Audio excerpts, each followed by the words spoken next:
നല്ല കുറച്ച് നെല്ലിക്ക കിട്ടിയിട്ടുണ്ട് കേട്ടോ. ഇത് വെച്ചിട്ട് നമുക്കൊരു ചാറുകറി ഉണ്ടാക്കിയാലോ? പല രീതിയിൽ നെല്ലിക്ക വെച്ചിട്ട് കറികൾ ഉണ്ടാക്കുവേ. ഇന്ന് നമുക്ക് ഒന്ന് തേങ്ങ അരച്ചൊരു കറി ഉണ്ടാക്കാം. എങ്ങനെ ഉണ്ടാക്കി നോക്കാം, വായോ.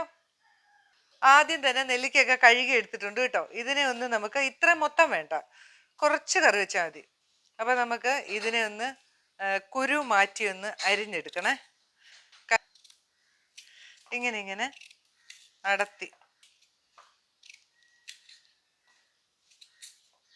നമ്മൾ ഇത്ര നെല്ലിക്ക എടുത്തിട്ടുള്ളൂ കേട്ടോ. ബാക്കി നമുക്ക് ഒരു ചമ്മന്തി അരയ്ക്കോ അല്ലെങ്കിൽ ഉപ്പിലിട്ട് വയ്ക്കോ എന്തെങ്കിലും ചെയ്യാം. എനിക്ക് ആവശ്യമുള്ള സാധനങ്ങൾ എന്തൊക്കെയാണെന്ന് അറിയാവോ?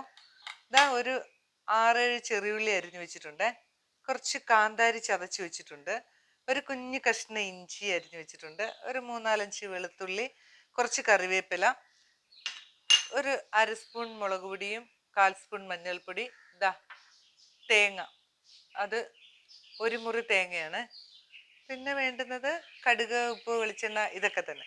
അപ്പം നമുക്ക് ഇതാ ഒരു മൺചട്ടി അടുപ്പ് വെച്ചിട്ടുണ്ട്. സ്റ്റൗ ഒക്കെ ഓൺ ചെയ്യാം. ചട്ടി നന്നായിട്ട് ചൂടായിട്ടുണ്ട്. ഇച്ചിരി എണ്ണ ഒഴിച്ചു കൊടുക്കാവേ.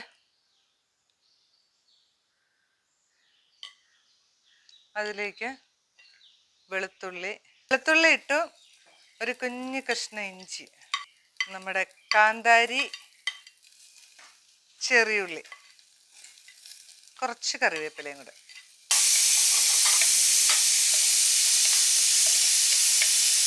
കാന്താരി ഇല്ലെങ്കിൽ പച്ചമുളക് ഇട്ടാലും മതി കേട്ടോ. ഇതൊന്ന് നന്നായിട്ട് വാടട്ടെ. ഒരു ലേശം ഉപ്പും കൂടെ ചേർത്ത് കൊടുക്കാവേ.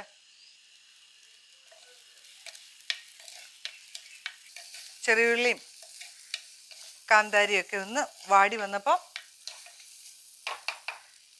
നമുക്ക് ഇതിനകത്തോട്ട് കുറച്ച് മഞ്ഞൾപ്പൊടി,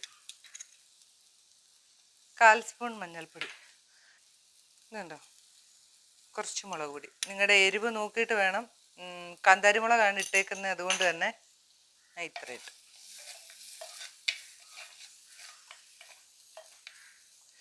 ഇനി ഇതിലേക്ക് നമ്മുടെ നെല്ലിക്ക ഇല്ലേ, അരിഞ്ഞു വെച്ചിരിക്കുന്ന നെല്ലിക്ക അങ്ങ് ഇട്ട് കൊടുക്കാവേ.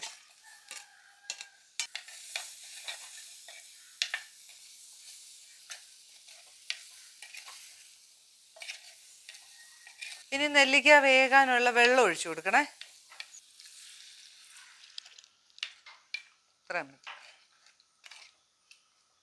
നെല്ലിക്ക ഒന്ന് നന്നായിട്ട് വെന്തോട്ടെ. നമ്മളിപ്പോൾ എടുത്തു വെച്ചിരിക്കുന്ന ഒരു മുറി തേങ്ങ ഉണ്ടല്ലോ, അത് നന്നായിട്ടൊന്ന് അരച്ചെടുത്തോണ്ട് വരാവേ. നമ്മുടെ നെല്ലിക്ക ഒന്ന് തുറന്ന് നോക്കാവേ. ഇതാ നെല്ലിക്കയൊക്കെ നന്നായിട്ട് വെന്തിട്ടുണ്ട് കേട്ടോ. കണ്ട, നമ്മളിതാ അരച്ചു വെച്ചിരിക്കുന്ന അരപ്പ് കണ്ടോ, ഇതങ്ങ് ചേർത്ത് കൊടുക്കാവേ.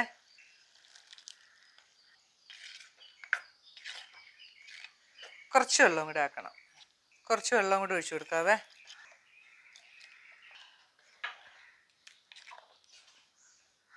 ഉപ്പ് കുറച്ചും കൂടെ വേണ്ടി വരും. നമുക്ക് കുറച്ച് ഉപ്പും കൂടെ ഇട്ട് കൊടുക്കണേ. നമ്മുടെ കറിക്കൊക്കെ ഇതാ ചൂടായി തിളയൊക്കെ വന്ന് തുടങ്ങുന്നുണ്ട് കേട്ടോ. കറിയൊക്കെ നല്ലപോലെ തിളച്ചു. സ്റ്റൗ അങ്ങ് ഓഫ് ചെയ്തേക്കാവേ. വേറൊരു പാൻ നമ്മൾ അടുപ്പ് വെച്ചിട്ടുണ്ട്. കുറച്ച് വെളിച്ചെണ്ണ ഒഴിച്ചു കൊടുക്കാം. 2 മണി ഉലുവ ഇട്ട് കൊടുക്കണേ. ഉലുവ ഒന്ന് മൂത്ത് കഴിയുമ്പോൾ കുറച്ച് കടുക്, കുറച്ച് വറ്റൽമുളക്, കറിവേപ്പില.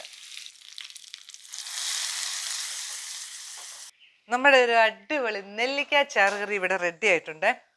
ഇത് കൂടരഞ്ഞിലെ മമ്മി സ്ഥിരം വെക്കുന്ന ഒരു കറിയായിരുന്നു കേട്ടോ. ഇത് ശരിക്കും പറഞ്ഞാലേ കഴിക്കാൻ ഏറ്റവും ഇഷ്ടം ആർക്കാരെന്നറിയോ?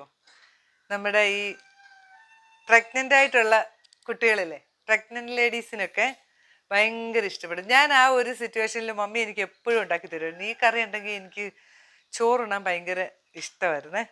ഒരു രുചിയും പറ്റാതെ വരുമ്പം ഇതിൻ്റെ ഒരു രുചി ഒരു പ്രത്യേകതയാണ്. പണ്ട് മുതൽ നേരത്തെ മുതലേ മമ്മി ഇതിങ്ങനെ ഉണ്ടാക്കുമായിരുന്നു. പക്ഷെ മമ്മി മുളക് പൊടി ചേർക്കത്തില്ലായിരുന്നു. ഞാനിന്ന് ഇച്ചിരി മുളക് പൊടി ചേർത്തു. മമ്മി കാന്താരിയോ അല്ലെ പച്ചമുളകേ ചേർക്കുള്ളൂ. പക്ഷെ അടിപൊളി ടേസ്റ്റാണ്. എല്ലാവരും ഉണ്ടാക്കി നോക്കിയിട്ട് അഭിപ്രായങ്ങൾ പറയണം കേട്ടോ. എന്ന് പറഞ്ഞിട്ട് എല്ലാവർക്കും കൂട്ടാൻ പറ്റത്തില്ല എന്നല്ല, എൻ്റെ ഒരു എക്സ്പീരിയൻസ് പറഞ്ഞു. എനിക്ക് ആ ഒരു സമയത്ത് ഇത് കഴിക്കാൻ ഭയങ്കര ഇഷ്ടമായിരുന്നു. അപ്പം എല്ലാവരും ഉണ്ടാക്കി നോക്കിയിട്ട് അഭിപ്രായം പറയണം കേട്ടോ. അപ്പോൾ പുതിയൊരു വീഡിയോ ആയിട്ട് ഞാൻ വരുന്നതായിരിക്കും. ബൈ.